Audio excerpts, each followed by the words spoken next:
Plano Geral, com Flávia Guerra e Thiago Stivaletti.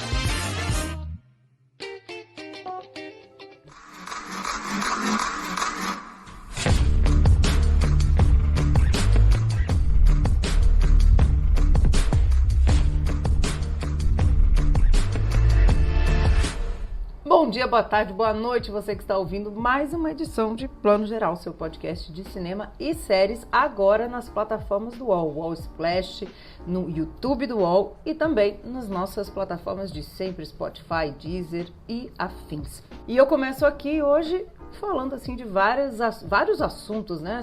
Olha, a gente veio com Cannes semana passada, achou que ia ter uma semana mais calma, imagina, tá cheio de coisa aí estreando. Começando por Má Sorte no Sexo ou Pornô Acidental, filme que ganhou o Festival de Berlim em 2021, quando a edição ainda foi online, um dos primeiros filmes a trazer a pandemia aí pras telas.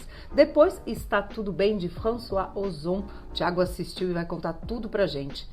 Para continuar aqui, um filmaço, Paul Schrader passou esse filme no Festival de Veneza em 2021, O Contador de Cartas, com Oscar Isaac. A gente é fã do Oscar. Olhar de Cinema, em Curitiba, de onde eu falo hoje, um dos festivais que eu mais adoro nesse país, que traz filmes super diferentes que a gente não vê no cinema, né, comercial em geral. Tem séries também, Gaslit e As Iluminadas. Thiago vai trazer as séries hoje, mas antes, claro, tem que chamar o Thiago aqui, senão não tem podcast. Bom dia, boa tarde, boa noite, Thiago. Tem sim, hein? Tem podcast. Qualquer dia desse a gente tá tão na doideira do trabalho que um dia vai ser só Flávio, outro dia vai ser só eu. A gente vai se virando aqui do jeito que dá, né? Mas aí a gente vai fazer convidados especiais, sabe? Apresentadores especiais. Não é uma má ideia, não. Ou a gente simula aquelas conversas assim, que um grava de um lado, outro grava do outro, em momentos separados, depois edita, né? Coitado do Danilo, né? Muito trabalho pra ele. O Danilo é nosso editor, vai querer matar a gente de ouvir isso. Brincadeira, Danilo, brincadeira. Pois é, vamos lá, vamos falar de cinema então um pouquinho. Finalmente estreou, né? Má Sorte no Sexo ou Pornô Acidental. Esse nome em português, que é a tradução literal do título em inglês, né? Que é Bad Luck Banging ou Looney Porn, do Rado Jude, eu não sei como é que fala, um cineasta romeno que a gente acompanha há muito tempo nos festivais. Um cara muito inteligente, muito engraçado ao mesmo tempo. Ele faz o que eu acho que o cinema romeno faz de melhor, né? Que é essa ironia, mas é uma ironia meio na dor, né? Tipo, falando das mazelas do país, das merdas do país, mas de uma certa forma bem humorada, né? O Urso de Ouro em Berlim em 2021, certo? Não foi esse ano, foi o do ano passado, que foi uma edição online que a gente cobriu e viu esse filme, acabou descobrindo ele pela primeira vez online há quase um ano e meio atrás, né, Flá? Pois é, demorou para estrear, né? Os filmes têm demorado, a gente tem observado muito isso, né? Essa questão assim de ou os filmes não são comprados logo que os festivais ocorrem pelas distribuidoras brasileiras. O circuito de cinema tá numa crise aí. Vamos ajudar, né, pessoal? Vamos frequentar os cinemas, né, na medida do que é possível, com máscara e tudo mais. Mas ele demorou. Ainda assim, eu acho que ele continua atual, não, Thiago? Continua super atual. Quando ele foi premiado, Urso de Ouro em Berlim, eu confesso que eu estranhei. Falei, nossa, mas é um filme meio torto, meio esquisito. Pô, Urso de Ouro pra esse filme. Depois eu fui matutando na minha cabeça e fui entendendo que foi um prêmio muito bem dado, assim, porque é um filme que quebra tudo, né? É um filme que ele não tenta ser o classicão ou aquele clichê de cinema de autor, o filme que vai te emocionar ou redondamente perfeitinho. Não, ele é uma comédia toda torta, é pra ser torta mesmo, é pra ser bagunçada e caótica, como é o mundo de hoje. Foi um dos únicos filmes dessa seleção de Berlim 2021 que falava da pandemia, né? Tipo, está rolando a pandemia, as pessoas usam máscara, tem situações como a moça vai na farmácia e a velhinha vai conversar com alguém, ela tira a máscara para falar, e alguém tem que falar para a velha, não, você não pode tirar a máscara, não, mas eu preciso falar, não, mas a máscara é para manter falando, a pessoa, né? Coisas que a gente vê no Brasil do mesmo jeito. E aí, só falando um pouquinho, né, resumindo a história, a protagonista é essa professora que, como bem diz no título, ela dá uma má sorte no sexo porque ela tem um vídeo caseiro que ela fez com o namorado transando no quarto, vazado na internet. E por que é vazado? Porque coisas que podem acontecer com qualquer um. Ela manda o notebook dela para o concerto, gente. E aí o técnico, sacana, safadinho, pega e viraliza esse vídeo. Só que ela é uma professora, se eu não me engano, de ensino de primeiro grau, assim, de criançada mesmo. E aí, óbvio que esse vídeo cai como uma bomba na escola onde ela leciona, né? Acho que é mais ou menos isso. É mais ou menos isso. E é surreal porque esse filme, como o Thiago falou, ele é super imperfeito. Ele não tem, né, a pretensão de, nossa, fazer um filmão de autor, com uma gramática e tal. Berlim também tem premiado filmes assim, né? Imperfeitos. O que eu acho, quer dizer, também se vou premiar só filme perfeito, premia ninguém. Mas no sentido de que não é cheio de formalismo, né? E ele, a primeira metade dele, ele começa super torto, né? Com uma câmera meio tremida, a câmera do outro lado da rua, observando essa mulher que vai e que vem, entra na lojinha, sai da lojinha, vai num lugar lá, vai na escola, e a sala dos professores, né? Tá todo mundo meio olhando feio pra ela, vai no supermercado, todo mundo rindo dela. É quase como se a gente estivesse espiando também a vida dessa mulher.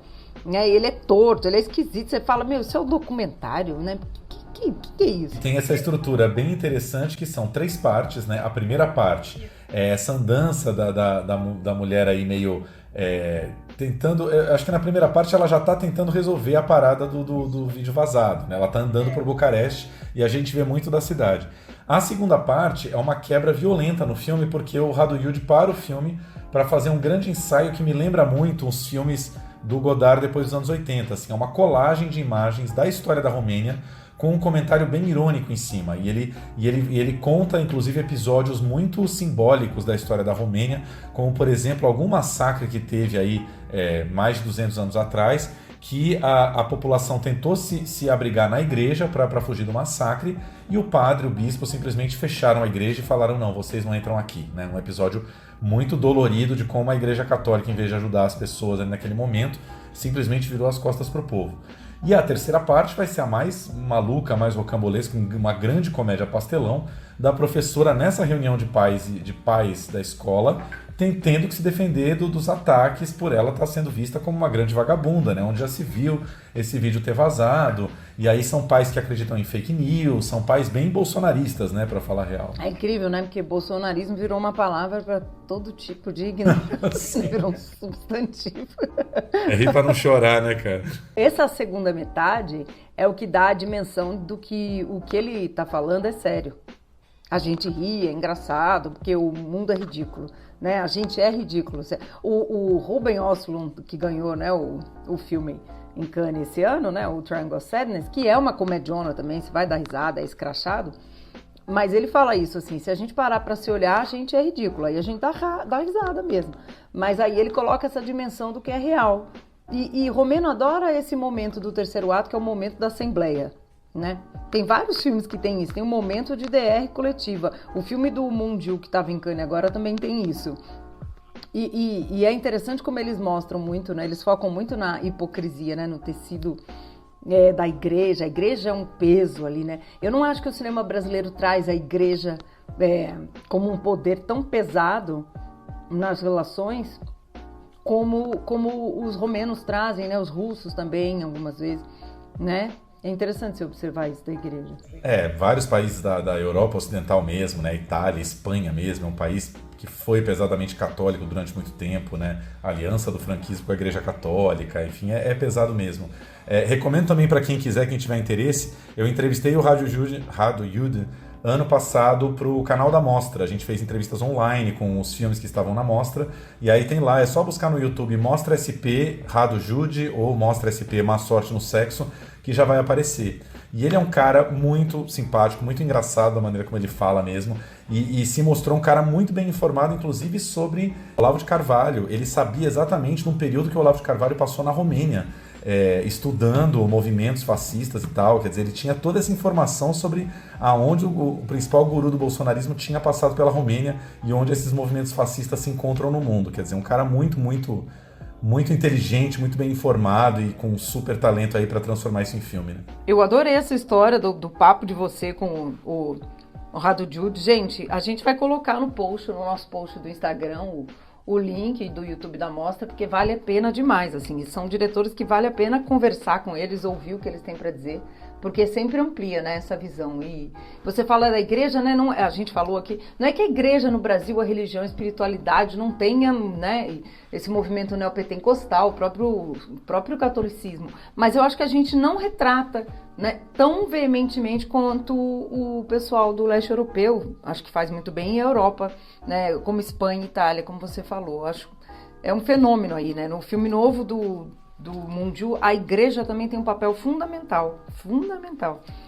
E esse filme eu acho muito atual, muito atual. É isso, fica então a nossa primeira dica aqui, Má Sorte no Sexo ou Pornô Acidental. Vejam nos cinemas, vale a pena, é um filme que ganha uma força vendo ele no cinema. Essas 3 partes tão diferentes, tudo isso é muito legal de assistir no cinema. E outro que também está chegando aos cinemas, né, Flavinha? Não lembro agora se já estreou na última quinta ou vai estrear na próxima. Tá por aí, né? Acho que ele vai estrear na próxima, se eu não me engano. Está Tudo Bem, de François Ozon, uma tradução literal também do título original aí, que é Tout s'est bien passé. Na verdade, um pouco diferente. Tout s'est bien passé é tipo, foi tudo bem. É tipo um deu tudo certo, né? Deu tudo certo. E o que é esse deu tudo certo? Deu tudo certo em relação ao grande tema do filme, que é o suicídio assistido, que é um tema que tem voltado muito forte na França, principalmente porque o Alain Delon, o grande galã do cinema francês aí dos anos 60 e 70, Alain Delon divulgou que ele está buscando aí o suicídio assistido com um dos filhos dele. Um dos filhos está ajudando ele a fazer esse suicídio porque ele não quer mais viver. Enfim, tema polêmico desde sempre, né? E que o François Ozon trata num drama bem classicão, bem familiar aí. O personagem do André Dussolier, que é um ator muito conhecido de quem vê muito cinema francês, tá no Ervas Daninhas do Alain Resnais, fez muitos filmes do Alain Resnais, e ele vai ser esse senhor que resolve que ele decidiu morrer, apesar de ele estar bem de saúde. Ele tem alguma doença ali que é incurável, ele tem poucos anos de vida, mas no momento ele não está decrépito, enfim, ele pode viver a vida dele. Mas ele decide que ele quer tirar a vida dele antes que as coisas piorem, meio isso, né? Ele quer morrer ainda com uma saúde razoável. E aí ele comunica isso para as filhas e é muito complicado. A filha mais velha é a Sophie Marceau, né? Grande atriz do cinema francês dos anos 80 e 90, que estava bastante sumida, faz aí a filha mais velha do Dussolier. E assim, o filme explora bem, numa chave bem clássica, melodramática, tudo que vem a partir dessa decisão do suicídio assistido, né? A culpa que os filhos têm, né? A culpa que os filhos ficam de achar que o pai decidiu ir embora e que, portanto, eles não são mais motivo suficiente para o velho viver. Enfim, né? Toda a culpa que isso carrega, a aceitação muito lenta que vai tendo dos filhos de entender que amar é deixar partir, que você tem que respeitar a decisão do velho, enfim. Tudo isso de uma maneira dramática, mas nem tanto. O filme não é super pesado, sabe? Ele não vai para um dramático assim. É Ozon, né? Ele não é um diretor que busca as lágrimas a qualquer preço. Conta a história de uma maneira bastante sóbria, mas que vai se encaminhando para um final bem interessante. Não nem colocaria entre os 5 ou 6 melhores filmes de François Ozon, ele já fez coisas mais interessantes, mas dentro do tema suicídio assistido, eu acho que é uma história muito bem contada. Eu acho esse tema um tema dificílimo de tratar. Só por ele tratar, eu já dou, assim, uma palma, porque é um tema espinhoso. Você vê a França, que é um país que preza tanto pela liberdade individual, né? Tá sendo um tabu essa história do Alain Delon, né, Thiago? Eu vi outro dia um debate que eu achei meio injusto, assim, dizendo, porque os homens querem ir embora porque não tem mais a juventude, o Alain Delon não tem mais a riqueza que ele tinha, que era a grande moeda de troca, que era a beleza, etc. E as mulheres resistem mais, ficam pelos filhos. Eu achei esse debate meio equivocado, porque cada indivíduo é um indivíduo, acho que não é uma questão de gênero. E devia ser um direito da pessoa, né, escolher a hora de partir, se ela tá já nesse fim da vida ou se ela tem alguma doença terminal. E a gente realmente não trata e criminaliza esse tema, né? Os países nórdicos, eu sei que alguns permitem, né, a eutanásia, né, mas no Brasil, por exemplo, eu não vejo isso acontecendo tão cedo. Não, e você sabe que na França também, ainda por lei, isso é proibido. No filme, ele vai buscar esse suicídio assistido, eu não lembro agora se é na Suíça ou na Bélgica, se eu não me engano é na Suíça. Então, assim, ele começa a ver uma clínica para ir na Suíça, ele tem que sair do país para fazer esse suicídio assistido, né? Porque na França também, por lei, isso ainda não pode acontecer. Ele é um tema de família, mas ao mesmo tempo é um tema social, porque você vê, tá mobilizando a sociedade francesa aí. Je veux presque plus bouger, plus faire les gestes simples de la vie normale. Maman, pourquoi est-ce que t'as jamais quitté papa avec tout ce qu'il t'a fait subir? Oh, qu'est-ce que ça fait du bien! Ouais, mais t'es toute frigorifiée. Ah, mais je me sens vivante! Agora a gente vai para um outro filmaço que também fez uma campanha linda no Festival de Veneza do ano passado, apesar de não ter saído premiado, mas eu sei que muita gente considerou esse o grande filme do festival no quesito assinatura de um grande nome voltando aí. Paul Schrader com O Contador de Cartas. Thiago, amor? Gente, amei, cara. Foi o melhor filme que eu vi até agora esse ano. Eu lembro que eu tava pensando assim, falei, por onde anda esse filme, né? Porque a gente não tinha visto nenhuma notícia sobre distribuidora lançando esse filme no Brasil. E aí eu fui olhar na Apple TV e tal, o filme já está disponível no pay-per-view. É muito louco, né? Como eu e Flávia que trabalhamos com cinema, a gente recebe, né, 99% dos releases do que está acontecendo e tal. E como tem filme que passa batido, né? Lança no pay-per-view, não vai estrear direto dentro de uma grande plataforma de streaming, você tem que pagar o filme avulsamente para assisti-lo, mas nesse caso vale muito a pena. Paul Schrader, para quem não lembra, ele é mais conhecido até hoje, né? Desde 1974, ele é conhecido como o roteirista do grande Taxi Driver de Martin Scorsese, né? Um grande parceiro artístico de Scorsese há muitos e muitos anos, que já nos anos 70, começo dos 80, começa a ter uma carreira também como diretor, dirigindo seus próprios filmes, Gigolô Americano, enfim, vários filmes muito interessantes, mas sempre mais low profile, né? Filmes menores que nunca tiveram assim, a envergadura pop dos filmes do Scorsese. E aí, enfim, uma amizade que dura até hoje. Scorsese produz os últimos filmes dele, incluindo esse Contador de Cartas, onde o Oscar Isaac faz um ex-combatente da Guerra do Iraque, que voltou para os Estados Unidos e ele se especializou em ser um jogador profissional, ganhar dinheiro jogando nos cassinos do país inteiro, não só de Las Vegas. Ele joga pôquer profissional e joga blackjack, né, que é uma variante aí do nosso 7,5 no Brasil, né, que é muito jogado nos cassinos americanos, o blackjack. Ele consegue dinheiro assim. Só que, enfim, ele guarda traumas dessa guerra. Nós vamos ver pouquíssimo dessa guerra. Os flashbacks que ele vai ter são filmados de uma maneira muito interessante, e o grande chefe dele nesse exército é o William Dafoe, que também está no filme. E ele vai ser procurado por um rapaz muito jovem, de 20 e poucos anos, que vai dizer: eu sei quem você é, você combateu com meu pai na infantaria tal lá da Guerra do Iraque, né, no grupo de exército tal na Guerra do Iraque, e o meu pai morreu nas mãos do fulano, que é o William Dafoe, e eu quero que você me ajude a se vingar do fulano, que eu sei que você também não gosta dele. Então é o enredo clássico aí do passado bate à sua porta, né? Mas filmado de uma maneira muito interessante. O Schrader fica filmando exaustivamente esses cassinos americanos, que são ambientes estranhíssimos, né? Ambientes frios, assim, né? Pessoas jogando horas sem parar. Aí tem esses jogadores profissionais que são todos, assim, uns machos escroto, assim. Tem cara também de todos serem ultra bolsominions. Aqueles que vão de regatinha de bandeira dos Estados Unidos, boné dos Estados Unidos, tudo Estados Unidos. E toda vez que eles ganham, eles gritam USA, USA. É uma coisa meio... Nossa, é um ambiente assim que eu jamais frequentaria na minha vida.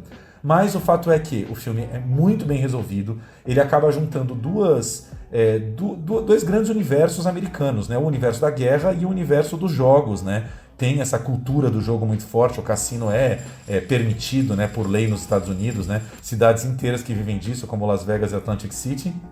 E Oscar Isaac está monstro, assim. Se o Oscar fosse uma premiação séria, com certeza ele estava lá entre os 5 indicados a melhor ator, talvez até tirando a vaga do Will Smith, sei lá.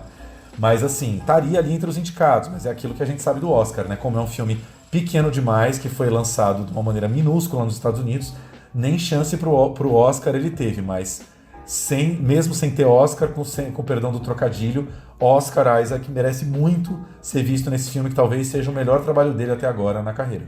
Você sabe que a gente perdeu essa época do Oscar, né? Em que filmes pequenos, autorais, assim, e até mais intimistas, ganhavam indicações, né? Não dependia tanto de campanha de marketing imensa, assim. Até tinha, mas não era tão determinante, né? A gente perdeu porque não tinha nascido, né? A gente não tinha nascido, exatamente.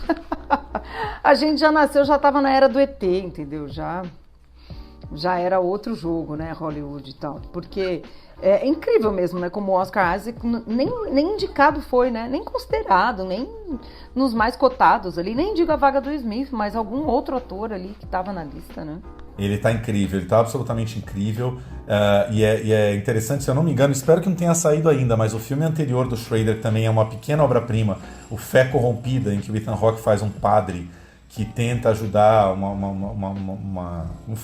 pessoa da igreja ali que está também pensando em se matar.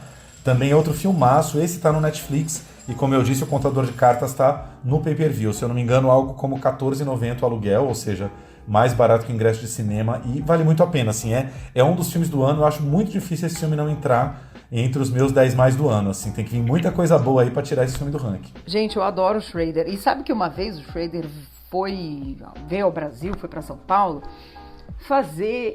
Eu lembro que era no MIS, ele foi, acho que dar uma oficina no MIS, uma masterclass, tava nessa vibe, e eu fui entrevistá-lo morrendo de medo. Como não ter medo de entrevistar o Paul Schrader? E ele tem uma fama de ser mal-humorado mesmo, né? Você também não tem paciência pra quem tá começando, né? Imagina, entendeu? Nessa altura da vida. Paul Schrader e Suzana Vieira. Exatamente, de carreira.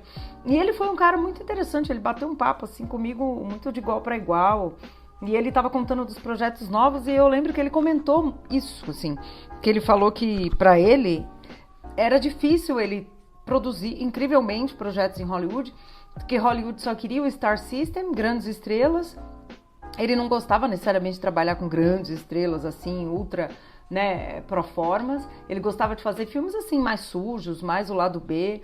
E não era fácil para ele, não era fácil fazer filmes e produzir filmes, mesmo ele sendo, né, um roteirista do Taxi Driver apenas. A gente acha que depois que a pessoa faz, né, o roteiro de uma obra-prima assim, tudo vai se abrir e não necessariamente, porque o cinema dele realmente vai na contramão desse Star System. Pois é, cara, é muito maravilhoso. E mais uma vez, como a gente já comentou aqui, né, isso, uma pena. Adoraria ver esse filme na tela grande, né? Sei que, por exemplo, ele foi lançado no final do ano em Paris, na França, em várias cidades, em muitos cinemas, porque Paul Schrader lá é um mito, né? Um cara ainda muito reverenciado, mas aqui no Brasil não tivemos essa sorte. E aí, enfim, só para fechar o capítulo reclamação, você pensa isso, né, Flavinho? Um filme desse, americano, falado inglês, com um grande astro de Hollywood, né, fazendo um filme pequeno, mas um cara muito conhecido. Se um filme desse não chega, imagina filmes de outras línguas, né? Enfim, dá um pouco de medo. Pois é, o nosso circuito, infelizmente, nem se compara com o da França, né? Que mesmo na época dos streams, na era de streamings, a França ainda preza pelo cinema, né? Lembra, o ano passado a gente conversou com a Carol Alves de Souza, que acabou, aliás, de ganhar uma bolsa super importante de cinema. O filme dela, brasileiro, né? Pensando assim, um filme brasileiro, sem nomes famosos, que a França conheceria e tal, teve um circuito lindo, né? De distribuição. Ela viajou a França inteira, debatendo, cidades pequenas mesmo. Então, tudo que a gente tem nesse momento é inveja. É o que a gente tem a deixar. Quer a nossa dica então? Contador de cartas no pay-per-view, Apple TV, canal de assinaturas do YouTube, Now, NetNow, ele pode ser encontrado em todas essas plataformas. Flavinha, conte um pouquinho aí o que você está fazendo em Curitiba. Eu estou num dos festivais que eu mais curto, e de verdade, todo mundo fala, pronto, todo festival que a Flávia mais curte. Não, esse aqui é verdade, gente, é verdade. O Festival de Gostoso é o do verão, esse aqui é o do inverno, que é o Olhar de Cinema. O Olhar de Cinema, a galera da Olhar agora tem também a plataforma de streaming, justamente para dar acesso, né, para o país todo, de filmes que passam aqui que não são filmes típicos, né, de circuito comercial. Filmes que a gente não vê chegarem nas telas e muitas vezes nem nas telas do streaming, porque são filmes de cinéfilo mesmo. Esse festival aqui, né, Thiago, é um festival de cinéfilo com C maiúsculo, assim, aquele que encara um filme moçambicano numa quinta-noite, que foi o que eu fiz ontem. Então eu acho que festivais assim são muito bacanas, não para mostrar o que está chegando, a gente adora aí uma Netflix, a gente adora, né, todo esse circuitão, mas é uma delícia a gente descobrir nomes que nem eu mesma nem sabia. Esse ano, por exemplo, só para comentar, todo ano tem uma retrospectiva, né? E o olhar retrospectivo do festival esse ano é para uma cineasta americana que se chama Sue Friedrich, né? Alemão, ou Friedrich, que foi uma das cineastas mais importantes na questão do cinema experimental, o cinema dyke, né? Ou dyke ou queer, né? No sentido das mulheres aí LGBTQ produzindo, influenciou toda uma geração, não só do cinema, como de outras artes, e eu nunca vi nada dela, então tô louca para descobrir, sabe? E como as curadoras mesmo disseram, a Camila Macedo, a Cala Italiana e a Carol Almeida, como é infelizmente muito previsível, quando se trata de obra de mulheres, muitas obras não foram restauradas, não estão bem cuidadas, é difícil achar DCP. Então festivais assim como o Olhar são bons para a gente conseguir ter acesso. Tem uma outra linha aqui do festival esse ano que eu achei maravilhosa, Thiago, que é a linha dos clássicos. E tem apenas filmes de Peter Bogdanovich, olha só, que coisa linda, né? Porque a gente pode assistir o Bogdanovich, que é um grande, né, autor aí do cinema americano, Arnaldo Jabor, Geraldo Sarno, ou seja, Barbara Hammer também tem filme aqui, que está entre aí da linha do cinema da Sul, Sara Gomes, que é uma cineasta cubana. Então, assim, descobri o cinema clássico e as coisas novas também.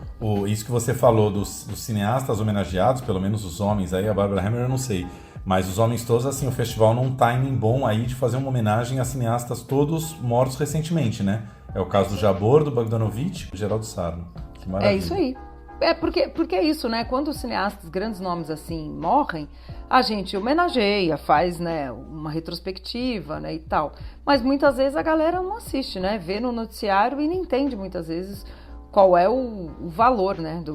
Qual é o tamanho da perda quando a gente perde um cara como Geraldo Sarno. Com então certeza. eu acho, né, muito, muito bom. Agora comenta um pouquinho, fala um pouquinho sobre o lance desse festival, como vários agora, terem esse lado bacana de serem híbridos, né? Tem o presencial e tem o online, ou seja, dá para o pessoal ver filmes online mesmo não estando em Curitiba. É toda a programação que está online, é uma parte, como é que é? É uma parte da programação que está online. E eu acho, assim, super importante, acho super legal que a gente possa ver os filmes online. E tem dias especiais, dia 7, 8 e 9, os filmes vão estar. E filmes que estão desde a mostra competitiva, tem lá filmes para assistir, até filmes infantis, quem tem criança em casa pode assistir. E também outros filmes aí novíssimos que a gente não assistiu ainda em circuito. Aliás, um deles, que eu já discuti aqui, já comentei, já indiquei, mas indico de novo, gente, é o Babi Yar, que é do Sergei Loznitsa. Ele vai ser exibido para quem está em Curitiba, mas também online. Babi Yar foi o filme que o Loznitsa escreveu e dirigiu, enfim, estreou no Festival de Cannes do ano passado. Tá novinho, fresquinho, lindo. E conta a história do massacre de Babi Yar, que foi um massacre durante a Segunda Guerra em Kiev, em que 33 mil judeus foram massacrados pelas tropas nazistas, com filmes de arquivo, com áudios de arquivo inéditos. O Loznitsa está muito nessa pegada, né, Thiago, de ressignificar imagens de arquivo, né? Fez o Funeral de Estado, que a gente adora, sobre, né, o funeral do Stalin. Agora, em Cannes, ele exibiu um que é sobre os ataques, né? Ataques aéreos, tanto do eixo quanto dos aliados na Segunda Guerra. Esse também. Então ele vem aí ressignificando toda a história da Segunda Guerra, da Guerra Fria, para desembocar no que a gente está vendo aí, que é a guerra da Ucrânia, né? Que é ecos aí dessas histórias mal resolvidas. Então vai estar online também. Vou deixar a dica aqui, ó, www.olhardecinema.com.br. Entra lá, aí tem a barrinha dos filmes tem mostra online. Tem filmes com acessibilidade, que é muito bacana também, né, para todo mundo ter de verdade acesso, documentários, ficções. Então, assim, eu acho que essa é uma tendência, né, Thiago, que veio para ficar. Acho que o público até cobra, né? Então, pelo que você está falando, o festival online são 3 dias, 7, 8, 9, é isso? Terça, quarta e quinta. Isso mesmo. Legal, isso o miolo da semana. E o do Loznitsa vai estar? Vai estar. Fala o nome de novo, que eu não entendi, é o nome da cidade, não é isso? É, o nome do massacre foi em Kiev. Chama Babi, B-A-B-I, Yar, Y-A-R. Babi Yar. É o massacre Beleza. de Babi Yar. Se você procurar, quem procurar por aí, ele é um caso super sério, super traumático e que nós aqui desconhecemos. Eu, pelo menos, desconhecia até assistir. Tem outro filme que eu recomendo também, que se chama Upa Neguinho. Ele é da Mirada Paranaense, né, que é o recorte do Festival de Filmes do Paraná.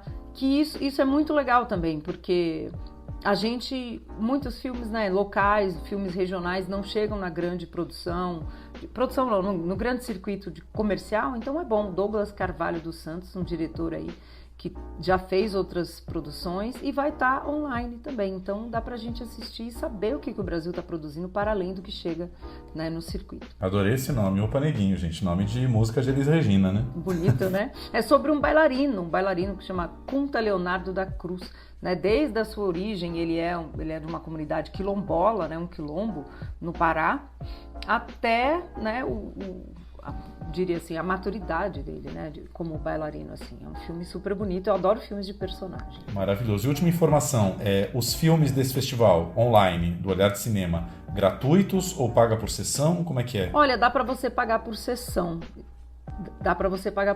São R$6 cada filme, locação de cada sessão, gente, né? R$6. Lembrando que o cafezinho expresso tá R$7, né? Então não reclamem. Pois é, né? E assim, eu acho... A gente, vocês sabem, né? A gente aqui somos dois reverendos do cinema, por falar nessa coisa da igreja, que é a gente apoiar mesmo como público festivais assim, iniciativas assim, porque é o que faz os festivais existirem, né? A busca do público e a gente apoiar. Com certeza. É isso aí, fica a nossa dica então, Olhar de Cinema, Festival de Cinema de Curitiba rolando aí essa semana. Flavinha, vamos falar um pouquinho de série. Antes de falar das séries da semana, queria te perguntar, o Iluminadas, a série do Wagner, você chegou a ver um pouquinho, não foi? Vi sim, vi o começo. Quando viu? Que é 1 ou 2? Acho que vi 1 ou 2 episódios, depois me atropelei. Eu guardei para aquela semana lá infinita do... Não, tranquilo, até porque a série tava vindo aos poucos, né? A gente tinha acesso ali ao arquivo da imprensa e tal, mas a série terminou agora na última sexta-feira e quero deixar a recomendação, vale muito a pena. É uma série que acaba indo um pouco para um lado fantástico, sobrenatural, mas muito bem construída dentro do roteiro. E o último episódio maravilhoso que saiu na última sexta-feira. Inclusive estava lendo aqui na IndieWire, que é um site que a gente adora, que foi uma das raras séries recentes que terminado, sabe? A história fecha de uma maneira que não tem como continuar. Tipo, é isso, é uma temporada só, história fechada e maravilhosa. Elizabeth Moss dando show no último episódio, assim, vale muito a pena. Ai, maravilhoso, maravilhoso, porque é lindo ver o Wagner, né, nesse projeto. Você fez um texto ótimo para sua coluna do UOL, né, dizendo enquanto o Wagner está indo bem, arrasando no papel, arrasando no mercado internacional. Elizabeth Moss a gente adora. E eu sentia um quê de fantástico ali no comecinho, né? Ele dá esses indícios e eu acho que esse arco dramático com certeza vai fechar super bem.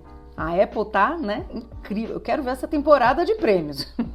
A Apple é aquela história, a pessoa tá tendo que tirar férias ou se aposentar só para seguir as séries da Apple, né? Porque continua tendo uma série bacana por semana, só esse ano já foram umas 8, 9 séries, tá difícil de seguir. Nossa, não, e a temporada, eu quero ver a galera aí que vota, né, no como diz, no Grammy, né, no Emmy, Grammy, gente, alô, no Emmy e também no Globo de Ouro, já, né, que o Globo de Ouro também inclui séries.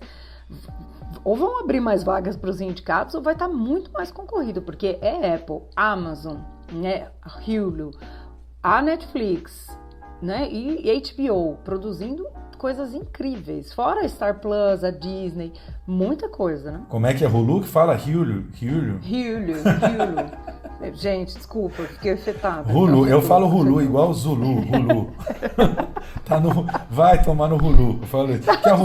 Que a Hulu, na verdade, não chega aqui, né? A gente recebe as coisas da Hulu pela Disney, né? Por outras coisas. É verdade. A gente recebe pro intermediário, né? Pois é. Bom, pegando o gancho nisso que você falou das 1000 plataformas, quero falar de uma série que tem bastante gente já vendo. É uma série do Stars Play, gente. Atenção, porque é tanta plataforma de streaming hoje que tem Star Plus e Stars Play. Essa é na Stars Play. Star Z, tem um Z no meio, Stars Play. Que é uma plataforma que você pode assinar direto, mas, como tem acontecido muito ultimamente, você começa a ver essa série aparecer no cardápio da Globoplay, no cardápio da Apple TV+. Aí, quando você vai tentar ver a série, aí eles avisam, olha, essa série é da Stars Play, deseja 7 dias grátis, assinar por R$14,90, não sei o quê, ou seja, ela está disponível por vários lugares, mas ela é da Stars Play e você precisa assinar a plataforma para vê-la.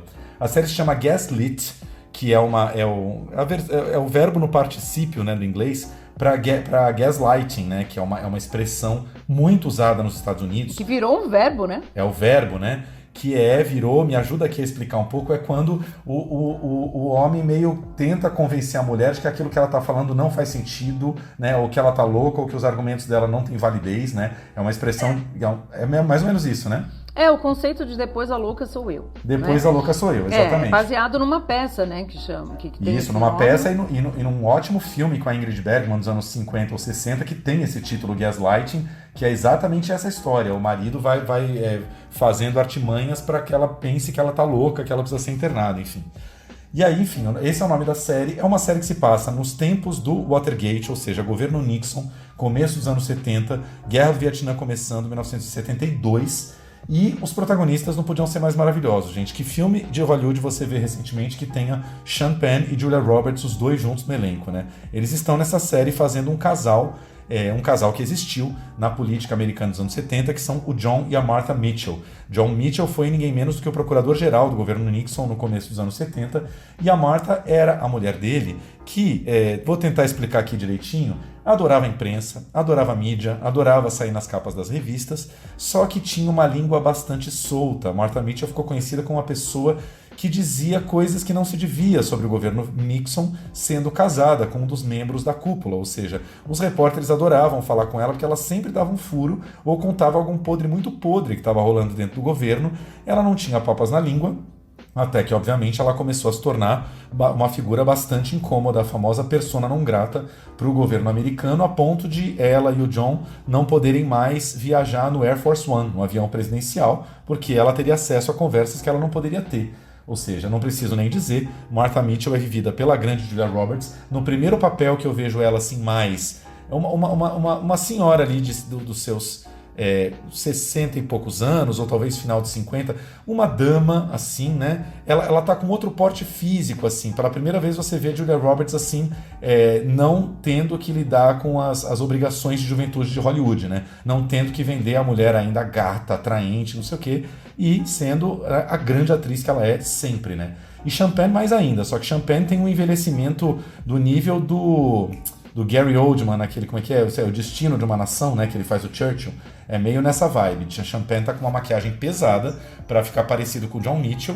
Só que, enfim, mesmo embaixo da grande maquiagem, você vê o grande ator que é Champagne, porque ele tá um velhaco, assim. Os gestos e a fala dele são de uma pessoa, no mínimo, 15, 20 anos mais velha do que Champagne né? Champagne também não é mais nenhum garotinho, né? Deve estar com quantos? Seus 55, talvez? Mas o John Mitchell tinha ali seus quase 70, e ele faz muito bem esse personagem.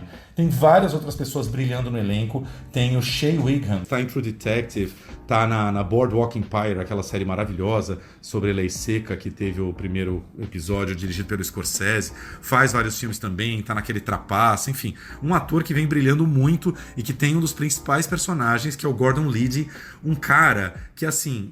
De novo, né? Hoje a gente tá meio temático Bolsonaro, assim. É um cara que poderia totalmente estar no governo Bolsonaro, aqueles malucos paranoicos que já trabalhou com o exército americano, vê a ameaça comunista em tudo, e simplesmente o John Mitchell dá um espaço para ele, uma sala, um escritório para ele dentro da Casa Branca, pro cara bolar as suas 1000 paranoias. O cara tem um cofre com documentos horrorosos dentro da Casa Branca. Enfim, esse cara jamais poderia ter um cargo oficial numa presidência de uma república, e o cara tá lá, tipo, com toda a sua loucura e sua paranoia, contaminando todo mundo. Ou seja, uma série bem interessante, já tem 6 episódios disponíveis na Stars Play, estão colocando um por semana, na verdade já tem 7. Nesta segunda-feira agora entra o episódio 7, e depois mais uma série em 8 episódios que vale muito a pena. Adoro. Eu acho só o elenco, né? E as séries têm investido muito nisso, né, gente? Vocês que vão acompanhando a gente falando aqui em elenco, né? Grandes atores como Julia Roberts, Champagne, para dar esse peso, né? Por muito tempo a TV americana ficou com o elenco B, né? Produto B, a TV mesmo. E com a HBO mudou muito isso, né? Revolucionou isso, e agora o streaming é elenco de Star System mesmo, né? Estelar, produzindo coisas diferentes. Como a gente comentou aqui da Glenn Close, né? Fazendo uma espiã lá no Teherã, criando coisas novas, né? A Julia Roberts, que vem em outros registros, a Nicole Kidman, que produz as suas séries também. Então, eu acho que a gente que gosta também de cinema só tem a ganhar com séries assim, né? É isso, porque estrelas desse tamanho deles, de todos esses que você falou, né? Da Julia Roberts, Champagne, Glenn Close, Meryl Streep e vários outros, eles já estão num status, numa estatura que eles querem bons projetos, né? E quando eles descobrem esses bons projetos no streaming, na televisão, eles não têm mais paciência para ficar fazendo blockbuster, ou filme da Marvel, ou fazendo, né, o personagem ali mais infantilizado. Eles querem consistência, né? E na série você ainda vai ter um trabalho que pode ser desenvolvido ao longo de vários episódios, os caras caem matando mesmo, né? Eles não têm paciência para quem está começando. E Hollywood está sempre começando, né? Esse é o problema. Muitos atores. Eu achei interessante o Tom Cruise veio com aquela história, foi a line perfeita que Kanye queria, né? Que nunca faria um projeto que eu sei que vai direto para a TV, eu sou um cara do cinema. Também acho, porque pelo perfil de filmes do Tom Cruise, você fazer uma Missão Impossível para ir direto para Netflix, realmente, né? Pra quê, né? O cara pilota um avião, cai do penhasco, etc. Pode até morrer. pro filme que todo mundo vai ver na tela pequena, total, entendo ele. Mas se você tá num projeto que é mais dramático, né, uma série que investe num roteiro que tem outra pegada, e é uma série interessante, mais bacana para um ator que quer bons personagens do que muito filme ruim, né? Então, acho que o que importa é o personagem. O ator vai muito nessa vibe do bom personagem, do bom roteiro, né? É isso. Fica aqui a nossa dica, então, Gaslit na plataforma Stars Play. Queria dar uns recadinhos rápidos aqui, um que a Flavinha vai comemorar aqui comigo, nosso amigo Gregório Graciosi, que já participou de uma edição nossa aqui muito legal sobre filmes de amor, filmes que tratam de amor. Teve o seu novo longa Tinnitus selecionado no Festival de Karlovy Vary, na República Tcheca. Nossos parabéns ao Gregório aí, diretor do Obra, né, que é um longa que a gente gosta muito, e agora nesse festivalzão aí que a gente não conhece, né, Flavinha? Você conhece? Infelizmente não. Eu não conheço nem a República Tcheca. Essa semana mesmo eu estava reclamando que eu nunca fui a Praga, né? Dizem que é uma cidade maravilhosa, cinematográfica. E o ano passado, lembrem, eu fui júri no festival, na área de curtas do festival da República Tcheca de Praga, que o Lumoquendo, que é nosso amigo ouvinte querido, organiza. E eu falei pra ele, ó, ano que vem, se eu tiver no júri, eu quero presencial, tá bom? Apenas isso, viu, gente? Só isso.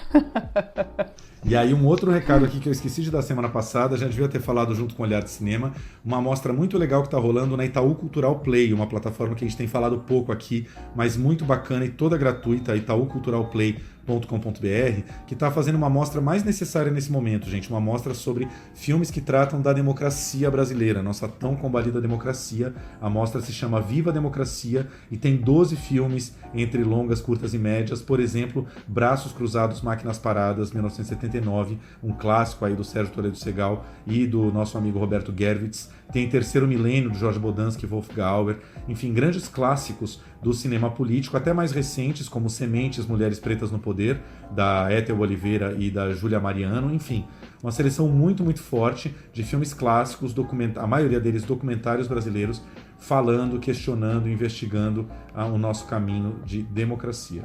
Muita mostra boa, né? E esse é outro tema que a gente não cansa de filmar, não cansa de falar. Assim como a gente fala da questão da Segunda Guerra, que deixou aí marcas e ainda deixa, a nossa questão, né, da luta pela democracia ainda vai render muita história boa. Estamos sempre de olho. Estamos ansiosos, eu estou ansiosa, quero assistir o filme novo da Maria Augusta Ramos, que passa por isso também, né? Atual e a nossa eterna luta pela democracia. Maravilhoso. Esse foi o plano geral dessa semana para você. Olha, gente, tem uma lição de casa boa aí para muita coisa bacana, mas não fiquem ansiosos, não parem de nos ouvir, amigos e ouvintes queridos. Anotem, como eu digo, para aquela semana eterna. Aliás, já tem Corpus Christi, então pode aproveitar o Corpus Christi também para ver filmes e séries, né, Thiago? É isso aí, já dando um gostinho aí da semana que vem, teremos a grande, a insubstituível Glória Pires conversando aqui com a gente sobre o novo filme dela, A Suspeita. Glória fazendo aí sua incursão no filme policial. Ela vai estar batendo um papo aqui com a gente, bem legal. Maravilhosa, adoro. E mulheres que estão investindo em projetos novos, atrizes que estão produzindo, indo atrás de novos personagens, essa é a pessoa. O papo vai ser bom semana que vem. Por enquanto é só, pessoal. Beijo e até semana que vem. Beijo.